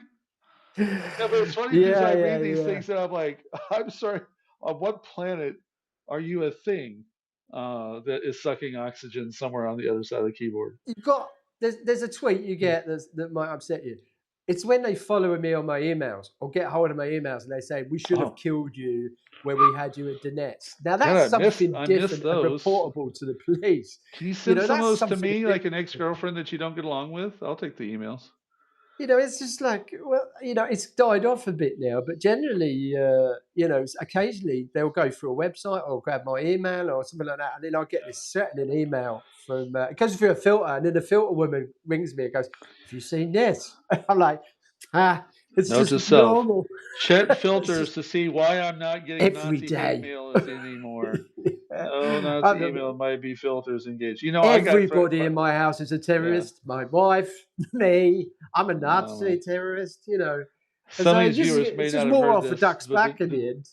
Well, the Daily Stormer tried to come after me one time and drew back a nub, and the reporter remembers my enthusiasm. Like, I couldn't wait to get some of this. And that's not the calls he was making. Were not that kind of call. They were like, I'm being tracked by whom? And I was like, I'm being tracked by who? Yeah. Really? And what you got? I would say, yeah. And when it dies off, it's kind of like, what do I do? I want my hate mail. Yeah, nobody loves me anymore. What's my hate mail? Where's my I'm coming to kill you email? I didn't get my I'm coming to kill you. It makes you a bit thick-skinned now, and certainly, I don't let those accounts bother me, especially if they don't have a name. Hey, Alan, good to see you, Senator Brewer. Usually, I'm just letting out my psychopathy. That's all. It's just, it is literally. We got some prestigious guests on tonight, by the way. In fact, we do. We do. We have some. We'd like to thank you all actually for coming. We missed the last couple of weeks, but I think we've got a record amount tonight actually for lifetime views, which is fantastic. Well, because they want to hear what you have to say. Hey, I want to also share something with you, and I want to thank you for being one of those folks who helps me get this right. I'm working on the Captured Marine documentary for Artur and Vladislav's story and their wives, Anastasia and Violetta. And man, getting into the details of the things that are told to the guys in captivity. These are two brothers both being told, your brother signed a deal with us. He'll be with the Russian Ministry of Defense now. So there were the two brothers in my unit, right?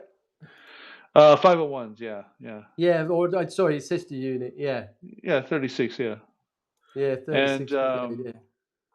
but one of the things that really leapt out, like here's where I get triggered. Remember, we were talking about tweets that trigger me or don't. None of that triggers me. That's just me being mean. No, it's when we couldn't do anything when the tanks were coming in because we had no anti-tank uh, supplies. Yeah, And I'm unfortunately. like, first thing went through my head is like, I'm Trump. I gave over javelins. There's like a handful Which, of javelins that oh were man, no, well they they were went in the stored in, first 2 and they were weeks. stored in the West. They had to be stored in Yavor They or stored in somewhere. the West. Yeah, yeah, yeah. But just that We got this out is just where on we that. were We got at. our anti-tank. We got Yeah, our anti-tank weapons about 3 days before the full-scale invasion. exactly. No chance to even take one on a range, practice, go through the guys. It was only me that had ever fired one, which made me positively Gandalf in my unit. It's like Right, get a Brit guy to go and teach the other guys. So I was the only one, and I fired a Law 94, which was like 30 years ago. So right, the right, right. optics had changed, and things had changed on it since then, and it was like a new Mark, whatever. So I had to Google that in a PDF file. So we didn't get much time. So I totally agree with. We got no anti-tank, and RPGs are shit. At the end of the day, skim off the top. Lucky if you probably get a throw a track or something like that. Right. But they're better than nothing. But generally, the anti-tank weapons were very few and far between in April.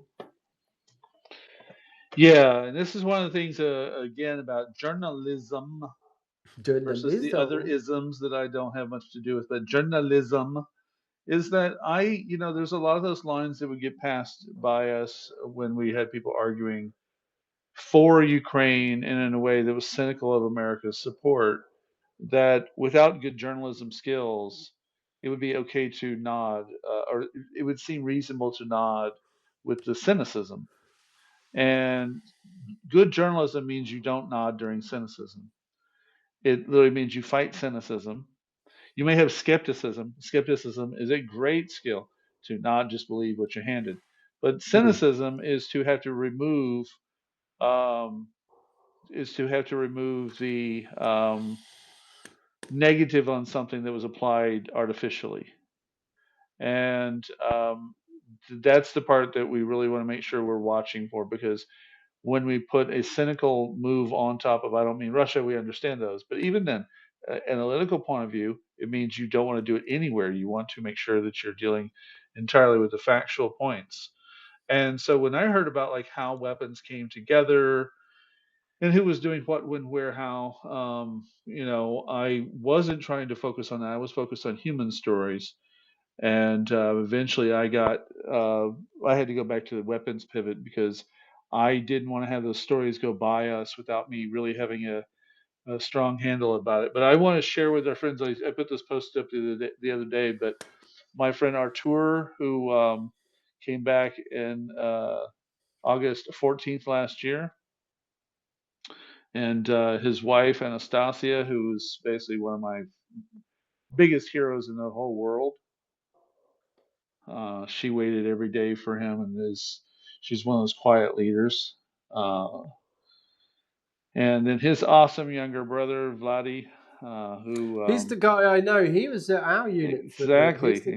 He's exactly, an acrobat as well. He's a bit football he's player. something else, man. Yeah. Yeah, he's a good lad. And then his wonderful wife, who's she's so bashful during the entire interview. It was hard to get her to really Yeah, yeah, yeah. she's very quiet, and but we got their stories, and I'm getting the edit. I filmed it around Christmas, but after That'd be doing cool. work on it, we've got a lot more of the edits going, and again, one of the things that allows us to do this is all of our good supporters who believe in what we're up to. Not just Yeah, thank you, everybody. not just that we Keep come here and talk sharing. to you guys, but we keep digging into what's going on. So, what's on your table as we go? Oh, what's on my table? What's the most important thing for you to get What have I in got the going next on? 7 days? I'm taking some time off Lewis over this bank holiday weekend, and we're going to go shopping and do some picture taking and having some time because I've been away for 10 days or so. So, want a bit of time with the family. You're going to take a bit of time off. And then I'm actually starting a new job with the Times next week, hopefully. So I'll be working back doing some more frontline reporting. Now I've got my Ukrainian credentials and my British credentials as a journalist. I can now go to those areas. I mean, I knew the guys there anyway. I could get to the front if I wanted to, but now I'm a journalist. I need the accreditations to get me through, just in case I'm stopped. So I can pretty much. I'll be working with them next week. My term is Magic Pass. Still more Substack. Trying to do some more YouTube videos on my trips, which unfortunately that takes a lot of time. Editing, putting together it, and everything else I do when I do my YouTube gets put to the back burner. Which now with Substack sort of taken over and X has taken over everything. I try and do my YouTube when I can. If I had enough money, I'd pay somebody to do it for me, to be honest. But certainly, I want to be doing some more record video news about what it's like here.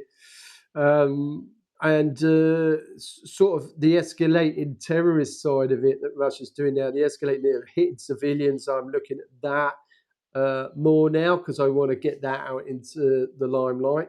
The target of civilians, like in Dnipro the other day, it's just, I just come back from holiday. So I think now we're in a new phase of journalism for me where I now got the credentials and I've done my medic course. And now it's just, going towards a bit closer to the front to do some reporting, which is I'm really looking forward to.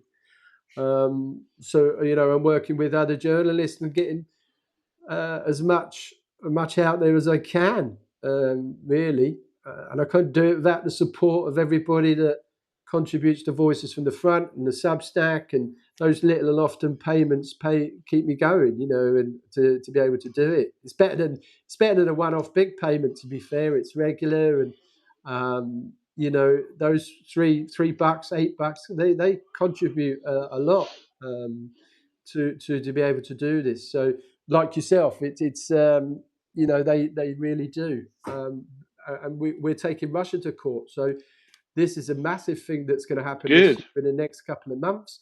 The paperwork went in the UK. We're now, if we're successful to get our verdict in Kiev recognised in the UK, we'll be the landmark case and be the first people to really take a state to court for their treatment of us in captivity. Right. And that'll open the door up for your colleagues there to then sue the Russian state for damages for the way they were treated in captivity. Exactly.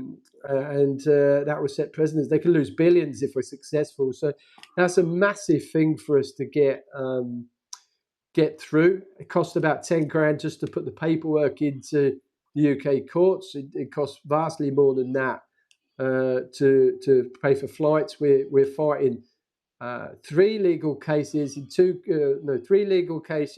three countries on two different continents. So you can imagine it's getting a little bit expensive. So all those subscriptions that people paid subscriptions pay us really does help to keep us keep moving. So because I hate losing, I don't want to give it up.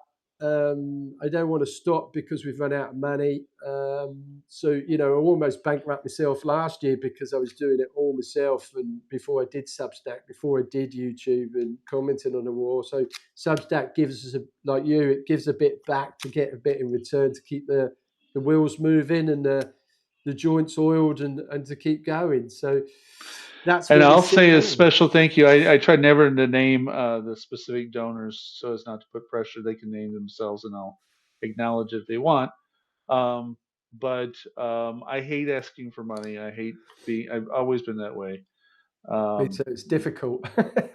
If my mom were alive today, I would say, hey, could you answer how many times I came to you over money? About what? Exactly. Because that's her way of saying he doesn't come.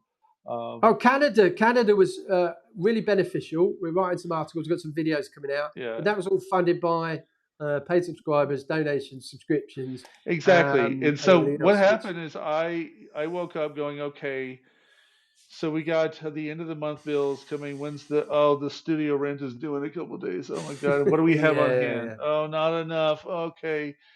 And I looked in PayPal, and I want to say a special thanks to one of the people who watches who did send a donation that is enough not to be in panic mode. And that's what it's all about.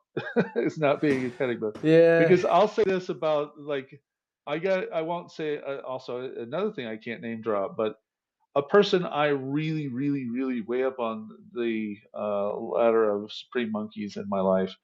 Um, a person I really admire wrote to me today that she really likes my articles, and it That means a makes a lot for big difference. it means a It lot makes a from this particular yeah. person, without which I probably wouldn't be doing any of this at all, like almost none of it. And and my answer was the same to her as I would say to you guys. It's cathartic. It's like I just go, "You said Therapy. what? Oh, hold on a minute." And I just hammer away at my view of how the world operates. And this last week, there's one that just kind of surprised me, but everyone really got into this Laura Loomer article that's got 2,684 likes and 466 How did she fucking do it? I retweets. don't know. Well, the funny reason why it was funny was because she goes all the way to court and says, I've been defamed, but basically her entire reputation is in the mud because of herself, and the court just read back her own stuff to her, like, wait, you're offended? Yeah, but here. And the thing is that I know that there are people like the people who read whatever I've been writing are really smart people. That's one of the cliffhanger parts of writing something, because you got to like entertain smart people. Yeah. So how are you going to be smarter than the smart people? You don't be smarter than. Take what you know, take what you're good at, and take what you're really interested in. Just keep doing the thing you do. And It's a lesson in life there, mate. in this case, I stick to pretty much my lane. We got a lot of Oath Keeper stuff up here. You mentioned this when we were on the phone, that there were these things that are like too American if you're a Brit, if you come over here, and it's the Trump stuff. But it is my back specialty. And then this, so per our work today, I put up this week in Ukraine, the drone war goes global. Russia's oil booms. Sorry, Russia's oil burns and the front expands inward. And essentially, this is, as I mentioned to you guys last week, these are the headlines according to those roughly 10 to 12 categories of news that I mentioned to you, that I have a system by which I keep track of topics I would otherwise lose, like environmental terrorism. Uh, if you mentioned a couple, I'll go, oh yeah, and I could probably name a few events that have happened that are matter, but they're not what Sean and I talk about. We have our specialties. And I have a lot of Google News alerts and other systems throughout the week that just harvest headlines nonstop. I mean, you name it, I probably have it in a news Google News alert. Rosgardia, every unit, you name it, I've got it in an auto tracking thing. And then what I do is I basically recombine them towards the end of the week, or around the weekend, or maybe once a month, and then try to see what we can learn from all these reports that are really, really busy and big wide nets. And one that I found interesting before we go, that was the article I put out today, "The Enemy of My Enemy: How Ukraine Turned Moscow's Chechens Against Each Other." Now, I have particular Ukrainian official accounts I read pretty much every day. The General Staff Report, that's like how some of the stuff we didn't go through the numbers tonight, but people hear the numbers a lot in our circles. How many drones were sent this week, how many missiles were intercepted. So if I want to go general staff reports, I can do that. And if I want to go to SBU about collaborators, so I happen to be going to the GUR, the Ukrainian intelligence, and I can export 1 week of reports, and what do we have? And a very interesting mission took place. They had infiltrated the Akhmat uh, Oh yeah. command of the Kadyrov brigade around, Ramzan Kadyrov, the Chechen warlord that he is.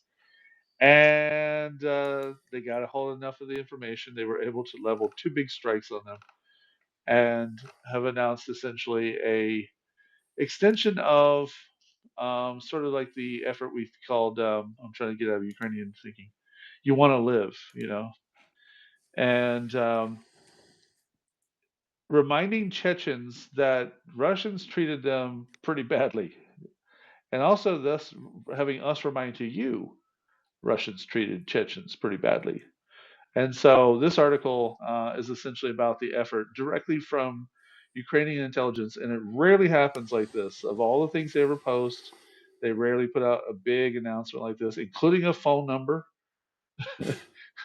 They did. They went so far as a phone number. If you would like to join today, call 1-800. Come kick some ass. And so it was a very interesting article to put together, and it was part of what I think to be the way in which Russia cannot control this thing very well. No, look at this week with the guy and the recruits who posed as a Russian soldier, then said, "If you come to my country," and said, "I'm going to come and I'm going to come and kill you," in the Yeah, middle yeah, of a yeah. classroom full of Russian would-be students. The wire when he wired into the classroom and he went that Yeah, far yeah, before. it's Oh, I love amazing. that. I love it. That's just amazing. And by the You way, just, I am a Ukrainian soldier, so I do try and look for things here where I try to find similar Russian things because you want to know that the Russians are not doing it. You want to know that we've got the monopoly on this. We're making it, and I don't actually see much of that going on this end. right. So I mean, it just goes to show you where where Ukraine is a young, dynamic government in its 40s, 50s, 30s, 40s, and 50s against the Soviet doctrine regime where they cut their teeth on Soviet doctrine, and they're all in their 70s and now 80s, and their 60s, 70s, and 80s. I mean, it's just Exactly. inevitable they're going to go back to that Soviet mentality. We had the Soviet playbook. Have you tried turning it off and on? That still one of the funniest Exactly. titles of but most relevant titles I think we come up with for an episode. It's just them Well, reigniting the also the Soviet fact that playbook. there seems to be something in the Russian mindset that when things don't work, there's just like, whoa, it doesn't work. No. And in the Ukrainian mindset, it's like, oh, hold on, give me a minute. What is it? And you know, it's. I mean, I'll just flash back to the thing that just went through my consciousness right then that I still can't believe I heard, but I know it to be true. In Bucha, on one of the return trips with more aid, we went to a different center to drop off aid, and one of the priests that runs the center was giving us a walkthrough of the whole place. And he says, I just want to show you something that may still blow your mind, but it is what they did. You see this, and we walk in this area, and it's an old bathroom, but yeah. He goes, okay, so it's a toilet, yeah. Come here. We walked like three more doors down, and there's a wall where they literally punched the hole in the wall. So there's a hole going out the back of the wall underneath, out basically drains away from the wall, even though it's now two doors down from a toilet. That's Russia. And that's all he said. Literally, that's what he said. He just like say Lucia, and he just walks away. Like, Yeah. holy shit, was that like a perfect example? Um, and and I would think that was bizarre, except for, and this is the point I'd make to our viewers. If you can come here and trade places with me,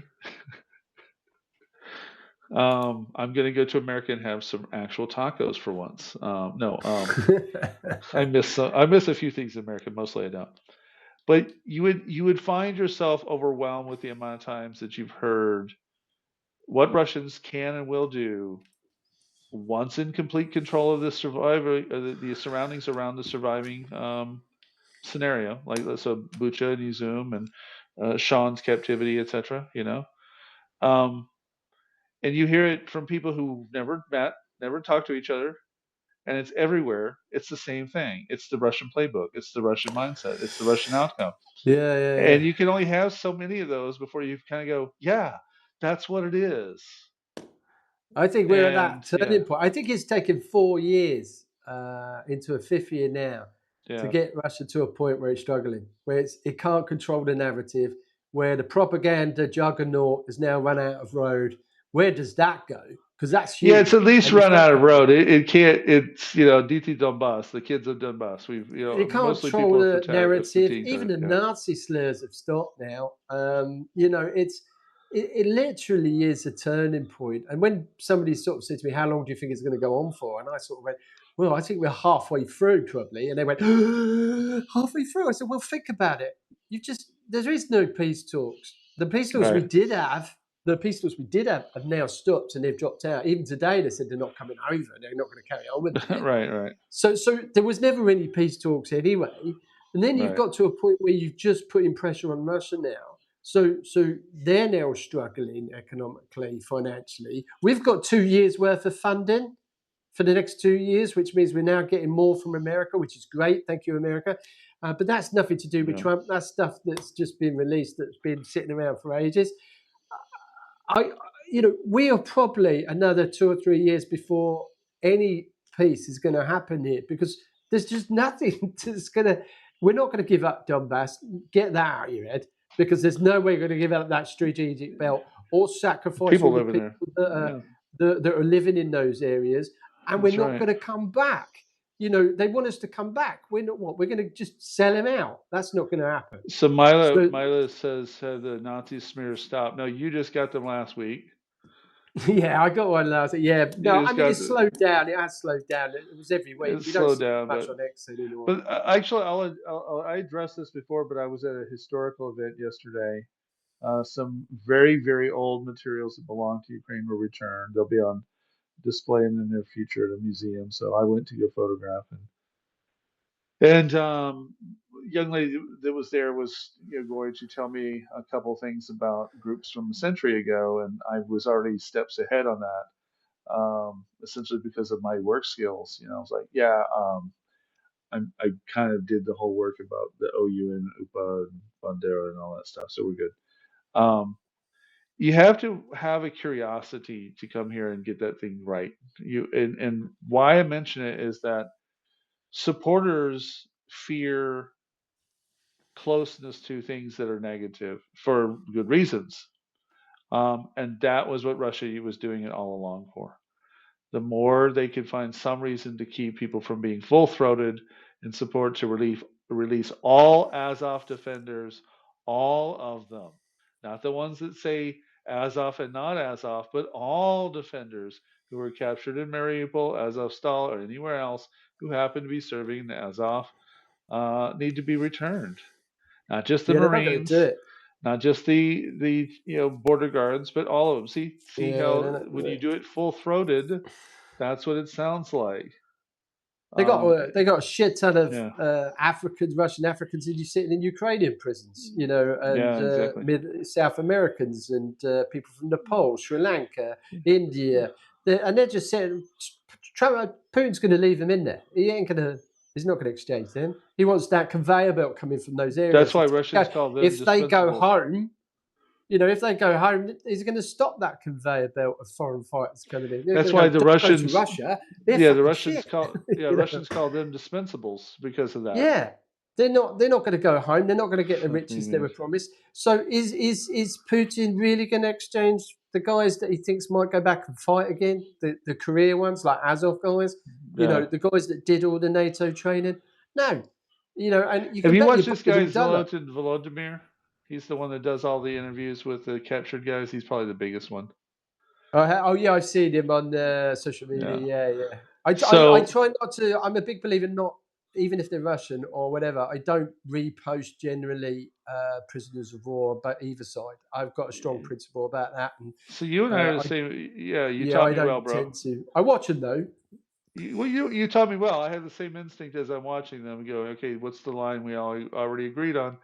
Um, but much like I have talked to in the past about how YouTube knows my algorithm better than I do, so I had to force it to stop showing me police interrogation videos in America because those are really Yeah. interesting. No, but no, but there's stuff I actually inherently I do want to know, but I don't want to spend like 3 weekends in a row plus every day in between watching them. Um, and in that case, it was interesting because there were some discussions in there, like 3 women who had in occupied territory given up positions of Ukrainian forces to Yeah. Russians, and they were like, "Oh yeah, I did it. What about it?" Of course I don't care if you interview me. Sure, go ahead. This is dumb anyway. And like it's just these attitudes, like, holy shit, I'm watching this. And like, so what are you going to do? Maybe you trade me? I don't have a decision on trading you. I can just do this discussion. Do you want to talk today? Yes, I'll talk. I don't care. And I'm thinking about you guys that I know who've been through captivity, watching this woman talk, and I'm like, Yeah, they're I, brazen because I they know that they the Geneva Conventions apply, and they're the yeah, first ones. So they're quite brazen. I mean, not all of them. I mean, a lot of the guys I spoke to, I can't guarantee what happened to a Russian who was captured on the front line until before I got to him. You don't get it, yeah, most military guys would tell you you don't get anywhere just being nice because you end up with people like that who go, "You're not going to touch me," ha ha. yeah, It's yeah, like, right. yeah, at some point somebody's going to go, But yeah, I'm well, saying we're going these to were three interrogate this Ukrainian guy a women bit he more. was interviewing that had turned that they were actually, I would say, two of them, and I'm thinking about whether I'm going to write about them because there were some things in there worth writing about. But two of them spoke of what was expected and that Russia believes in laws and all these, and it's very propaganda talk. It's loaded with stuff that's not true about Russia. And more importantly, both of them used language about Trump that implied that they were under the belief of ending a war because Trump said something. Now, think about that for a minute.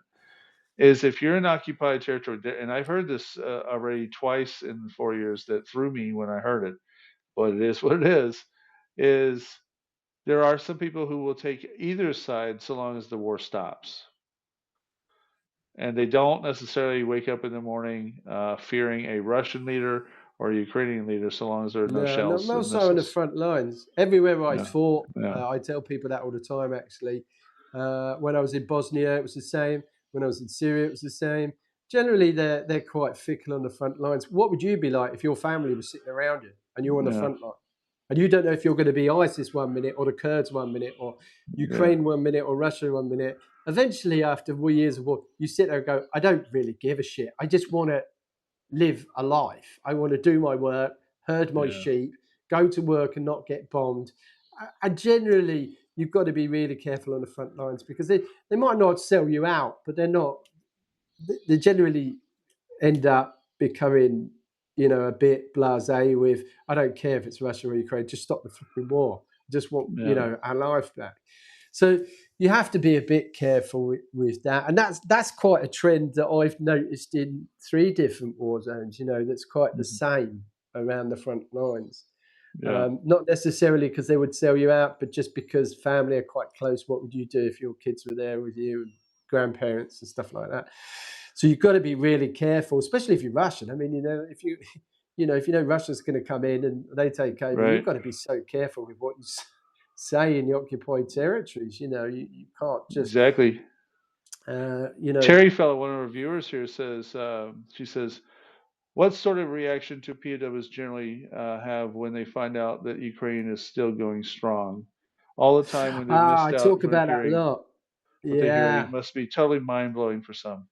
That's a really good question because generally, when POWs are taken, the world stops for them at that point. Somebody's Right, been in 3 years and their brain is still locked into when they were taken. Ukraine's exactly like it was when you left, or when you got put in captivity, which is right, could be really really demoralizing for someone when they come out, or people adapt to it quite quickly. It's not, and one of the first things they want to do is know who made it out and who didn't, where the battlefield lines are. I don't know whether you might remember that guy who was on a coach and they were telling him that they just invaded Kursk region, And he went, "Oh, really?" On the exchange back, Yeah, because right. he was like, "Oh, because you've been through hell. Mariupol's going so fast. You think that the Russians are making space, and then suddenly you come out 2 years later, and somebody's telling you, no, actually, we've invaded. We've got into Russia. You've just sat through all your time in captivity, listening to filtered news telling you Russia's great, Russia's winning, Russia's the Ukraine's retreating.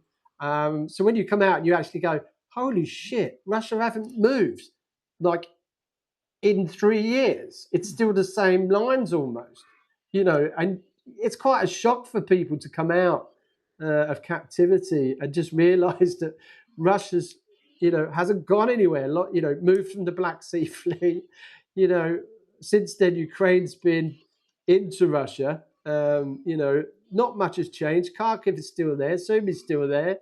And Russia's lost 1.3 million casualties in trying to take, less than 2% of the country since 2022. So right. It's been, and then when you come out, you hear that, you're just like, but this is Russia, it's crazy. So that's a really good question. But generally, everyone, because I meet some of the prisoners, first thing they ask me is, what you've been up to, and where are the lines, and what's going on, and where are we failing, where are we winning?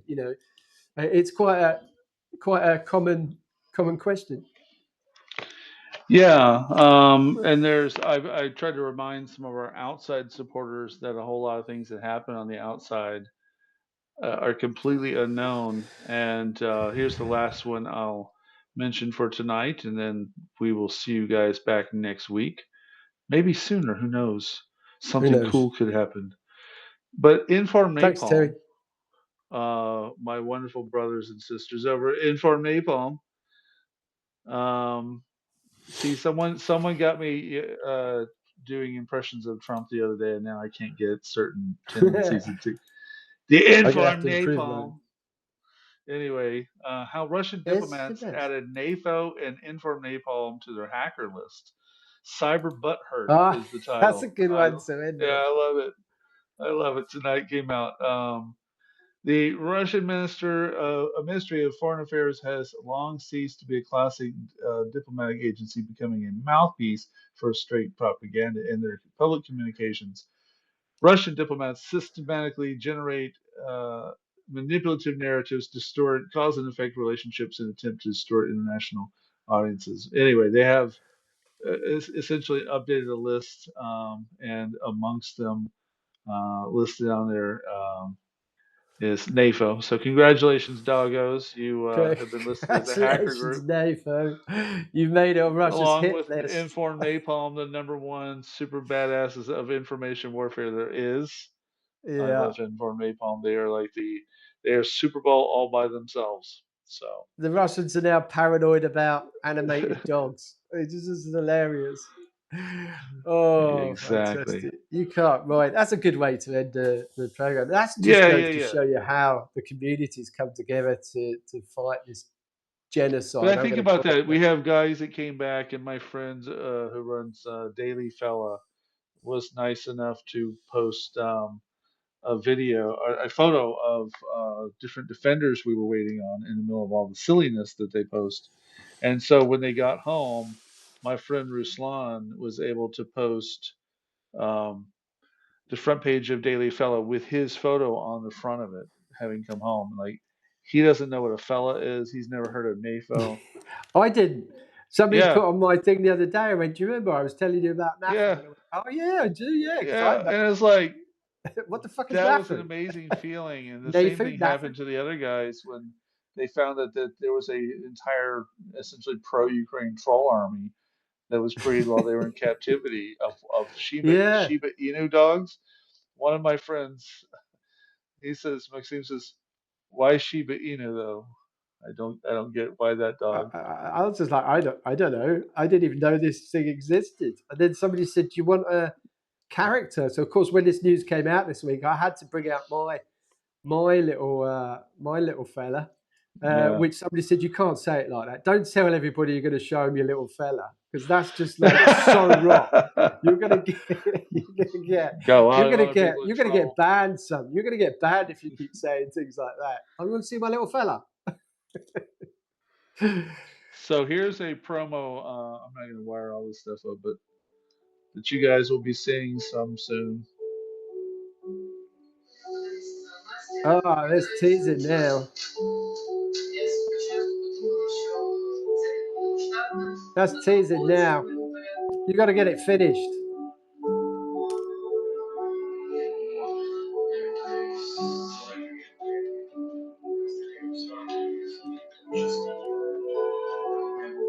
These guys went through a lot, man. Yeah, you can't really hear it.